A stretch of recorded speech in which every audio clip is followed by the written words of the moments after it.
അപ്പൊ നമ്മുടെ ചോദ്യം ഇതാണ്. 3 സംഖ്യകളുടെ ശരാശരി 75 ആണ്. അവയിൽ ഏറ്റവും വലിയ സംഖ്യ 90ഉം ബാക്കി 2 സംഖ്യകൾ തമ്മിലുള്ള വ്യത്യാസം 35ഉമാണ്. മൂന്നിലും വെച്ച് ഏറ്റവും ചെറിയ സംഖ്യ ഏത്? 3 സംഖ്യകളുണ്ട്.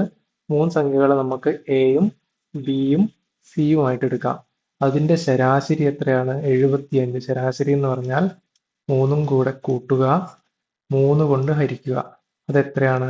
75ആണ്. അതിന്റെ അർത്ഥം ഇത് 3ഉം കൂടെ കൂട്ടിയാൽ എത്ര കിട്ടും?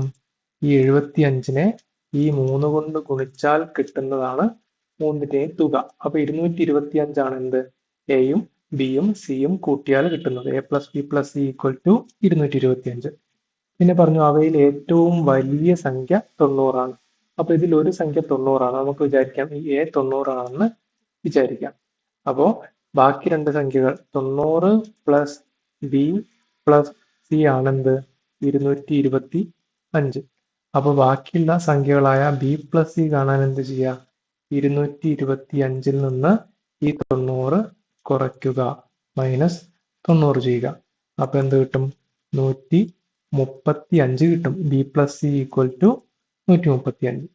പിന്നെ പറഞ്ഞു ബാക്കി 2 സംഖ്യകൾ തമ്മിലുള്ള വ്യത്യാസം 35ആണ്. അപ്പോൾ ഒരു സംഖ്യ നമ്മൾ 90ആയിട്ട് എടുത്തു. ബാക്കി 2 സംഖ്യകൾ ഏതാണ്? ബിയും സിയുമാണ്. അത് തമ്മിലുള്ള വ്യത്യാസം എന്ന് പറയുമ്പോൾ ഒന്നുകിൽ ബിയിൽ നിന്ന് സി കുറച്ചത്, അല്ലെങ്കിൽ സിയിൽ നിന്ന് ബി കുറച്ചത്. ഇതിൽ ഏത് വേണമെങ്കിലും എടുക്കാം. നമുക്ക് ബി മൈനസ് സി എടുക്കാം. അപ്പൊ അത് എത്രയാണെന്ന് പറഞ്ഞു? അത് 35ആണ് എന്ന് പറഞ്ഞിട്ടുണ്ട്. അപ്പൊ ബി പ്ലസ് സി നമ്മൾ ഇവിടെ കണ്ടുവച്ചിട്ടുണ്ട്. ബി മൈനസ് സി എത്രയാണെന്ന് കിട്ടി? 35ആണെന്നും കിട്ടി.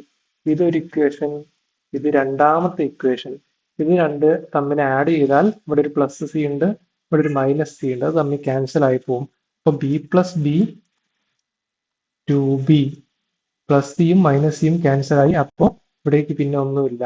അപ്പൊ 2b ഈക്വൽ ടു 135 പ്ലസ് 35 170 എന്ന് കിട്ടും. അതിൽ നിന്ന് ബി എത്ര കിട്ടും?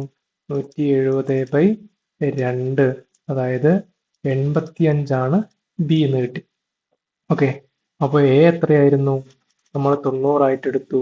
ബി ഇപ്പൊ എത്ര കിട്ടി? 85ആയിട്ട് കിട്ടി. ഇനി സി ആണ് കിട്ടാനുള്ളത്. ഇത് രണ്ടും കൂടെ കൂട്ടിക്കഴിഞ്ഞാൽ 90ഉം 85ഉം 175ആയി. 175 ആയി. പിന്നെ ഡോട്ടിലേക്ക് ഇനി എത്ര ഉണ്ട്? ഒരു 225ലേക്ക് എത്തണമെങ്കിൽ ഒരു 50 കൂടെ കൂട്ടണം. അപ്പൊ സി ഈക്വൽ ടു 50 എന്നും കിട്ടി. അപ്പൊ ഇതാണ് 3 സംഖ്യകൾ. ചോദ്യം എന്താണ്? ഏറ്റവും ചെറിയ സംഖ്യ ഏത് എന്നാണ്. അത് സി ആയ 50 ആണ്. ഓക്കെ.